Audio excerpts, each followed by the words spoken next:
Sahabat. Pasti saudara punya sahabat. Saya punya sahabat. Saya ingat waktu saya masih kuliah. Saya kuliah dengan latar belakang desain.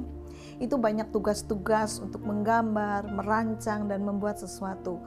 Dan saya punya kelemahan. Teman-teman saya bilang saya ini manusia angin-anginan. Kalau sekarang sih ngomongnya bilangnya moody. Kalau lagi hatinya sedang, saya kerjakan desain itu dan hasilnya bagus. Tapi seringkali kalau saya lagi nggak ingin, nggak kepengen gitu, maka tugas-tugas itu nggak selesai. Dan akibatnya tentu saya akan kena resiko penalti dari sekolah gitu ya. Tetapi saya ingat ada satu sahabat saya yang selalu mendorong saya dengan kata-kata positif. Dan kalau saya lagi nggak kepengen sekali mengerjakan tugas itu, dia selalu bilang gini, "Betty, kamu pasti bisa. Aku akan tolong kamu." Dia tidak langsung menolong saya mengerjakan desain atau gambar itu, tapi minimal dia akan telepon saya, lalu dia akan katakan, "Kamu pintar, kamu bisa." Dan dia ada pada saat saya benar-benar membutuhkan. Waktu saya lagi down dengan nilai-nilai yang tidak baik, dia selalu mendorong saya dan dia adalah sahabat saya. Saya percaya saudara punya sahabat. Sahabat adalah kawan yang dekat, yang memiliki kasih kepada kita, dan dia ada pada saat suka ataupun duka. Mungkin kalau lagi saat suka sih banyak ya teman-teman dekat sama kita. Kalau kita lagi sukses, lagi bagus semua keadaan kita. Tapi pada saat kita lagi mungkin terpuruk, lagi mungkin kita tidak seperti yang diinginkan, yang lagi nggak baik kondisinya, dan kalau sahabat itu selalu akan ada. Pada waktu yang lalu, saudara masih ingat ya, surat itu selalu ada perangkonya. Sekarang pun masih ada, tapi kelihatannya jarang dipakai karena orang lebih banyak memakai electronic letter atau pakai email, atau sekarang WhatsApp lebih gampang begitu ya. Dan yang lalu tuh ada istilah gini, nempel kayak perangko. Nah, sahabat tuh kayak begitu, nempel kayak perangko. Kan kalau envelope surat kalau nggak ada perangkonya, amplop, terus pasti nggak akan bisa dikirim ya. Jadi istilahnya seperti itu, nempel kemana aja begitu ya. Dan sahabat saya hari ini adalah suami saya. Dia seorang yang punya pengertian, dia seorang yang selalu mendorong saya untuk menjadi lebih baik lagi, lebih baik lagi. Tetapi kita punya satu sahabat yang luar biasa. My best friend is the Holy Spirit. Itu juga sahabat saudara, sahabat kita semua. Nah, apa kata Alkitab tentang sahabat? Sahabat adalah seorang yang menaruh kasih setiap waktu. Ingat yang pertama, sahabat menaruh kasih setiap waktu. Coba kita baca di dalam Amsal 17 ayat 17, dikatakan seorang sahabat menaruh kasih setiap waktu dan menjadi seorang saudara dalam kesukaran.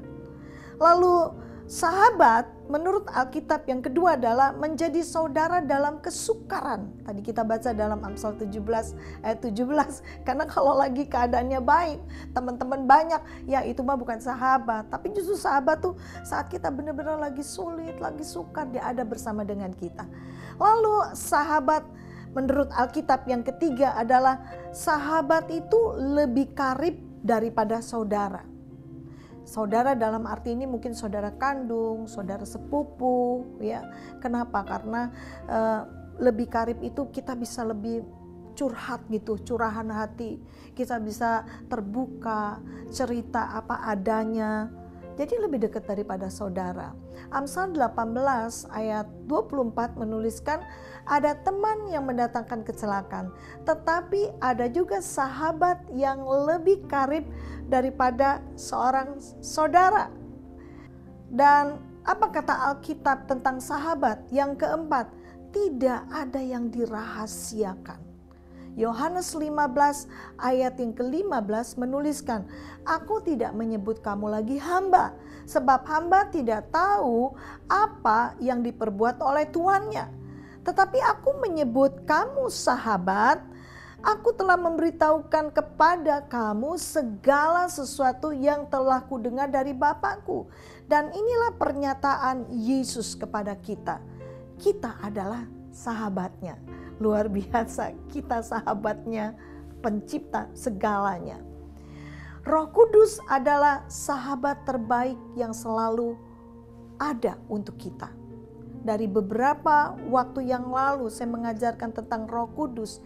Dia selalu ada dan dia tinggal di dalam kita, bergerak melalui hidup kita, dan dia tidak meninggalkan kita. Yohanes 14 ayat 16 sampai 17 menuliskan, Aku akan minta kepada Bapa dan ia akan memberikan kepadamu seorang penolong yang lain supaya ia menyertai kamu selama-lamanya, yaitu Roh kebenaran.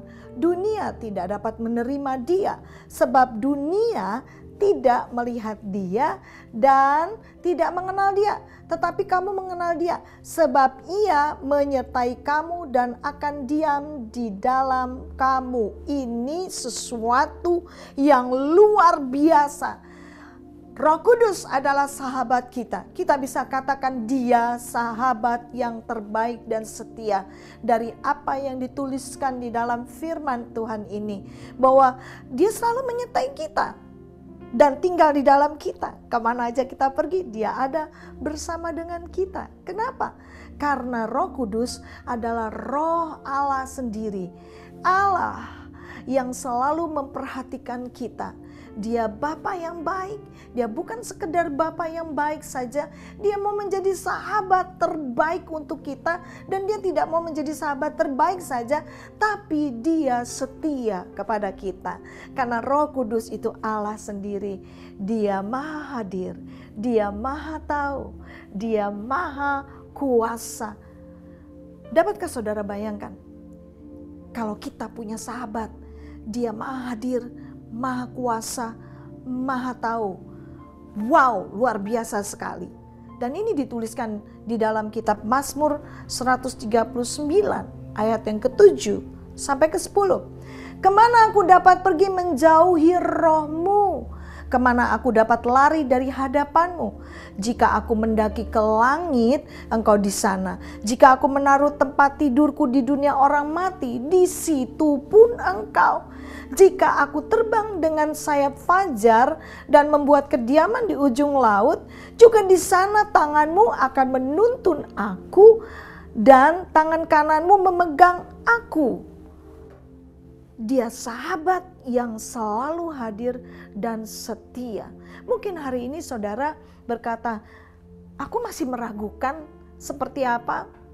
Roh Kudus adalah pribadi Allah. Sekali lagi saya katakan, kenapa? Karena Roh Kudus adalah pribadi Allah yang menghadirkan secara nyata. Roh Kudus adalah kehadiran Yesus tanpa batas. Kalau saudara ingin merasakan sahabat saudara yang terbaik ini, maka inilah Roh Kudus. Karena ketika roh itu ada di dalam kita, kita dapat berkata, oh aku merasakan Yesus. Oh aku merasakan kasih-Nya. Karena dia ada bersama dengan kita. Mungkin dia sulit untuk dimengerti oleh kita. Tapi sebenarnya kita dapat mengerti dengan karya-karya yang terjadi di muka bumi ini. Dia tidak terlihat, namun dia ada. Walaupun kita tidak dapat melihatnya dengan kasat mata, bukan berarti dia tidak ada. Sama seperti ketika angin, ya, saudara masih ingat bahwa salah satu simbol daripada Roh Kudus adalah angin. Saudara nggak bisa melihat angin dengan kasat mata, tapi saudara bisa merasakan kesejukannya, ya. Saudara juga bisa merasakan kalau angin yang keras sekali, wow, rasanya badan goyang semuanya gitu kan ya. Dan itulah kehadiran daripada pribadi Roh Kudus. Engkau tidak bisa melihat, seperti angin saudara bisa merasakannya. Nah, saya ingin kasih saudara gambaran mungkin yang akan membuat saudara lebih bisa mengerti tentang kehadiran sahabat ini. Sahabat ini hadir setiap hari, setiap saat, setiap waktu. Nah, seperti kalau saudara lihat matahari, kehadiran matahari, ya, mata kita tidak bisa melihat atau menatang matahari. Sehingga kita, kalau kita coba deh, saudara lihat matahari, saya tahu saudara nggak berani juga kalau matanya ngelihat terus matahari. Kenapa? Karena kita akan pasti tutup mata lah, kesulitan karena terlalu silau, terlalu terang. Kita juga mau cari matahari di mana waktu ketemu terus kita melototin. Saudara nggak akan bisa kecuali saudara pakai kacamata. Tetapi dari mana saudara bisa yakin kalau matahari itu ada? Ketika pagi hari saudara lihat di sekelilingmu terang, maka saudara dapat katakan ini mataharinya terang sekali. Sekalipun saudara nggak bisa menatang melihat dengan kasat mata matahari itu karena terlalu silau. Kita yakin bahwa matahari itu ada. Dari mana saudara bisa melihat? Kita percaya matahari itu ada dari tumbuh-tumbuhan yang ada. Tumbuh-tumbuhan memerlukan matahari. Kita sendiri juga perlu matahari. Kita perlu vitamin D yang datang dari matahari. Itu sebabnya pagi-pagi kita berjemur. Kenapa kita berjemur? Karena kita tahu matahari itu sehat. Dan kita tahu itu ada dari terangnya. Begitu pula ketika kita melihat tumbuh-tumbuhan yang ada. Ketika kita bangun pagi hari, kita bisa berkata, pagi sudah ada karena ada terang di sekeliling kita. Ada pohon-pohon yang tumbuh di mana-mana karena pengaruh matahari. Sekarang saya tanya sama saudara, saudara bisa melihat virus nggak? Saudara bisa melihat virus corona? Nggak ada yang bisa karena dia terlalu halus dan tidak mungkin dilihat oleh kasat mata. Tapi saudara tahu kalau ada orang-orang yang terpapar, saudara bisa bilang, karena virus corona. Dari mana? Dari apa yang terjadi. Karena kehadiran daripada virus itu. Begitu pula dengan Roh Kudus. Saudara tidak bisa lihat kehadirannya dengan kasat mata. Tapi saudara bisa melihat dari wujud karya-karya yang dikerjakannya. Dan jangan lupa janji daripada sahabat kita ini ditulis dalam Matius 28 ayat 20, dikatakan, dan ketahuilah aku menyertai kamu senantiasa sampai akhir zaman. Haleluya. Kita disertai sama sahabat kita. Jadi siapa sahabat terbaik buat kita? Bagi saya pribadi saya akan katakan Holy Spirit is my best friend. Roh Kudus adalah sahabat terbaik kita. Dia ada dan menyertai kita. Itu janjinya. Karena Roh Kudus adalah Tuhan sendiri yang hadir dalam hidup kita. Dan dia sangat mengetahui keadaan kita. Apa yang dituliskan di dalam Ayub 28 ayat 24. Karena ia memandang sampai ke ujung-ujung bumi dan melihat segala sesuatu yang ada di kolong langit. Luar biasa. Sahabat kita, Allah pemilik segalanya yang dapat melihat kita, mengerti keadaan kita. Dan Amsal 15 ayat 3 menuliskan, mata Tuhan ada di segala tempat, mengawasi orang jahat dan orang baik. Mata Tuhan, Tuhan adalah Allah pencipta segalanya. Dan Roh Kudusnya, Rohnya hari ini bersama dengan kita. Jadi dia sangat memperhatikan kita. Ketika Roh Kudus hadir dalam hidup kita, yang pertama dia memberikan kelegaan atau kesegaran. Matius 11 ayat 28 menuliskannya. Tentu banyak sekali pekerjaan atau manifestasi daripada Roh Kudus. Dan saya tidak sebutkan satu persatu karena terlalu banyak. Tapi ada beberapa yang saya akan sebutkan. Bahkan ada kesaksian di mana saudara-saudara kita mengalami. Dan itu bukti bahwa Roh Kudus itu hadir sebagai sahabat kita. Lalu yang kedua, dia menolong kita. Roma 8 ayat 26. Kalau sahabat terbaik kita itu hadir, dia menyembuhkan. Lukas 4 ayat 38 sampai 41. Ya, memang di sini Yesus hadir dan menyembuhkan. Tapi tahukah saudara bahwa Roh Kudus adalah Roh Yesus. Dan kalau kita punya Roh Kudus, itu kehadiran Yesus menjadi nyata. Dan saya percaya Dia pasti menyembuhkan. Menyembuhkan setiap saudara. Menyembuhkan luka hatimu, menyembuhkan fisikmu, menyembuhkan kondisi-kondisi di mana engkau mengalami kelemahan. Lalu yang keempat, Dia menuntun kita. Kalau Roh Kudus itu ada, kalau sahabat terbaik itu ada, maka Dia akan menuntun kita. Kadang-kadang kita ini suka jalannya tuh tidak pas, kita nggak tahu mana yang benar. Bahkan kita ini manusia yang penuh dengan keterbatasan yang ada. Tetapi kalau kita punya sahabat yang terbaik ini, maka Dia pasti menuntun kita. Yohanes 16 ayat 13. Saudara bisa baca di rumah. Bahkan yang kelima, ketika sahabat itu hadir, Dia membebaskan kita dari ikatan roh jahat. Apa yang dituliskan Markus 5 ayat 1 sampai 3.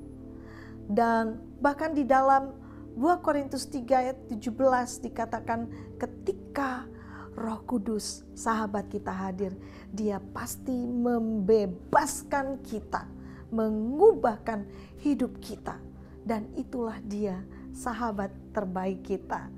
Dan selanjutnya kita lihat di sini bahwa ketika sahabat kita hadir, Dia berbicara kepada kita. Oh, Dia adalah pribadi, Dia sahabat, bisa menjadi tempat saudara curhat, ya. Saudara bisa berbicara sebagai sahabat tanpa ada batasan. Dia rindu untuk kita terus mau berkomunikasi dengan Dia, karena Dia ada untuk kita. Wahyu 2 ayat 7 menuliskannya. Yang terakhir, Dia hadir menjadi sahabat kita. Kalau Dia hadir, pasti Dia akan mengubahkan kita. Apa yang diubahkan? Oh, karakter kita bukan tiba-tiba secara instan aja berubah, tidak. Tapi Dia datang, Dia tinggal berdiam di dalam kita. Dia memampukan kita setiap hari untuk berubah.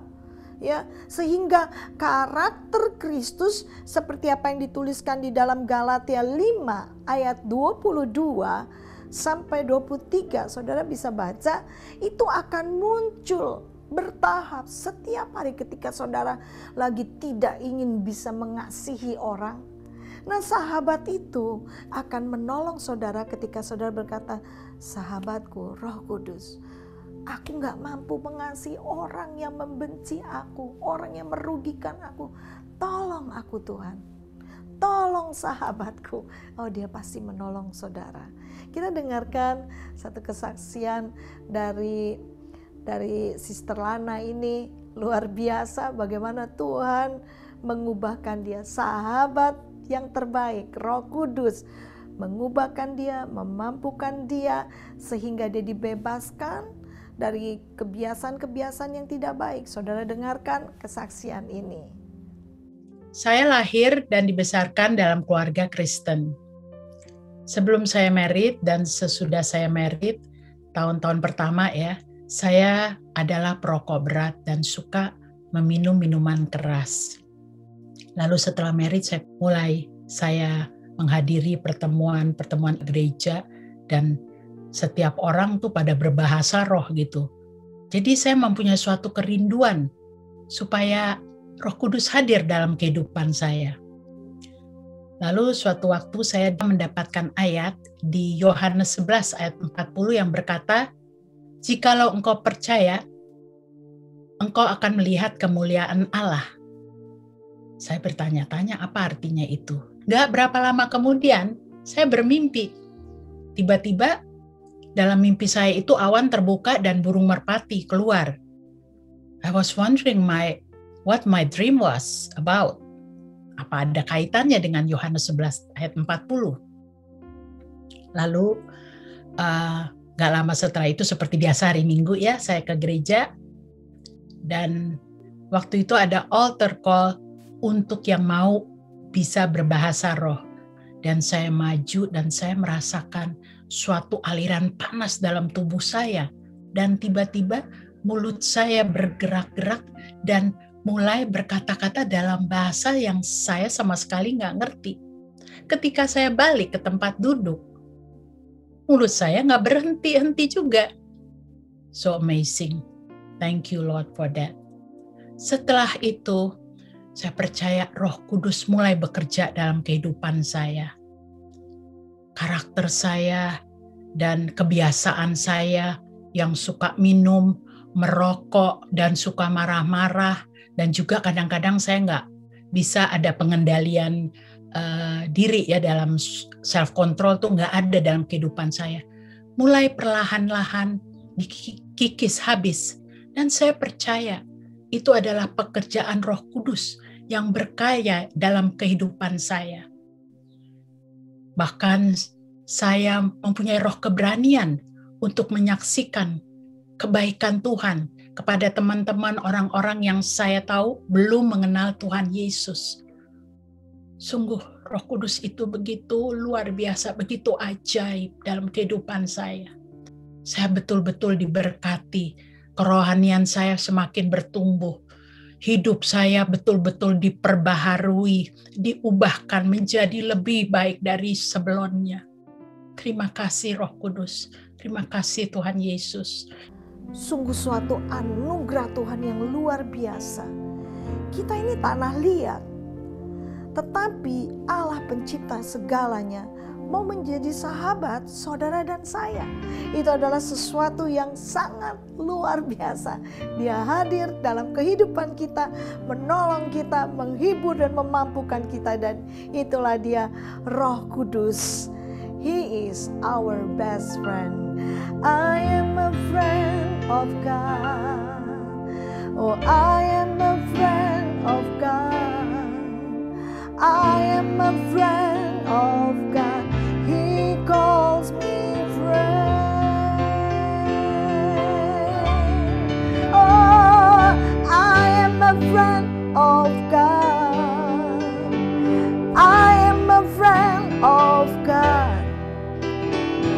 I am a friend of God. He calls me friend. He calls you friend. And He calls me friend. Hallelujah. He calls me friend.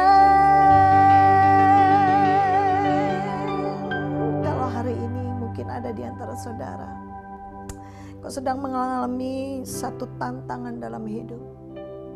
Rasanya kegagalan demi kegagalan, masalah demi masalah, ketakutan bertubi-tubi ada dalam hidupmu. Bahkan mungkin ada di antara saudara hari ini merasa kesepian, sendirian, tidak ada yang bisa mengerti saudara. Atau mungkin pernikahan saudara sedang bermasalah, pekerjaan sedang mengalami masalah yang ada. Tapi dengarkan apa yang Yesus ingin lakukan dalam hidup kita. Dia mau menjadi sahabat untuk kita, sahabat yang terbaik, sahabat yang setia. Saya rindu berdoa untuk saudara. Oh, terima kasih Bapa yang baik. Nah, hari ini kalau ada di antara anak-anakmu sedang mengalami keterpurukan, kegagalan, biarlah kiranya Roh Kudus menolong, mengingatkan kembali bahwa Engkau hadir sebagai pribadi yang sangat mengasihi. Terima kasih Tuhan Yesus. Dan di dalam nama Tuhan Yesus, mulai hari ini, biarlah setiap anak-anakmu semakin mengerti bahwa Roh Kudus yang hidup, Roh-Mu yang hidup, itu ada dan menyertai untuk setiap kita sampai kesudahan alam. Terima kasih. Di dalam nama Yesus, kami percaya setiap doa yang kami naikkan, Engkau sahabat pasti mendengar dan menjawabnya di dalam nama Tuhan Yesus. Haleluya. Amin. Amin. Tuhan Yesus memberkati saudara. Saya sungguh bersyukur saya boleh bersaksi mengenai pekerjaan Roh Kudus, ketika saya mulai dibaptis oleh Roh Kudus, tidak seperti orang lain. Memang sering kita dengar bahwa Roh Kudus memberikan bahasa roh. Ya, itu betul. Salah satu ketika kita dibaptis oleh Roh Kudus, tapi saya mengalami hal yang lain. Saya merasakan bagaimana hadirat Roh Kudus begitu kuat. Pada waktu itu saya ingat sekali, pertama-tama saya mengalami baptisan itu, Roh Kudus berbicara mengenai firman-Nya, yaitu Kisah Rasul 13. Saya ingat pada waktu itu Tuhan berbicara mengenai Paulus dan Barnabas dikhususkan oleh Tuhan. Dan saya boleh mengerti setelah sekian lama, ketika saya semakin bergairah doa untuk orang-orang keluarga saya yang belum bertobat, orang tua, saudara-saudara, dan juga teman-teman sekelilingnya. Mereka setelah saya berdoa, mereka semuanya boleh terima Yesus. Saya sungguh sangat bergairah dengan Roh Kudus. Dan setelah itu juga tidak tinggal berhenti begitu saja. Roh Kudus menjadi sahabat saya, menjadi penolong saya yang segitu setia. Ketika saya mengalami masalah atau proses dalam kehidupan saya pada waktu itu, mengalami titik yang rasanya terendah, yang sangat terpukul saya karena divonis mengalami kanker. Dan saya bertanya kepada Roh Kudus, dan Roh Kudus berbicara secara audible. Dia katakan, "Stella, yang manis yang kuberikan, kau sudah mengerti. Pergilah." Saya bilang, "Ampuni saya Tuhan, ampuni. Saya mau pergi, saya mau taat." Ketika saya mau taat, saya mau Roh Kudus memampukan saya. Dan pada waktu itu saya bisa bersuka cita, saya bisa bergembira, sampai harus melalui operasi, sampai selesai. Saya tidak meneteskan air mata lagi. Saya bisa sukacita, sungguh janjinya, firman-Nya itu benar, ya dan amin. Ketika Dia menyatakan kemuliaannya, saya akan bergembira. Saya akhirnya disembuhkan Tuhan sampai hari ini. Dan Roh Kudus terus berbicara. Dia sungguh menjadi sahabat saya, menjadi penolong saya. Jadi saudara, ketika saudara mengalami baptisan Roh Kudus, jangan cukup sampai bahasa roh, yes boleh, tapi jangan lupa baca firman Tuhan. Demikian Bapak Ibu Saudara, saya menghimbau terus baca firman Tuhan. Firman Tuhan akan menjadi pelita bagi kaki kita, terang bagi jalan kita, menjadi penolong, karena Roh Kudus adalah pribadi Allah juga yang ketiga, yaitu firman-Nya Allah Bapa dan Roh Kudus adalah satu. Terima kasih, Tuhan memberkati. Semoga kesaksian saya boleh menjadi berkat bagi Bapak Ibu Saudara.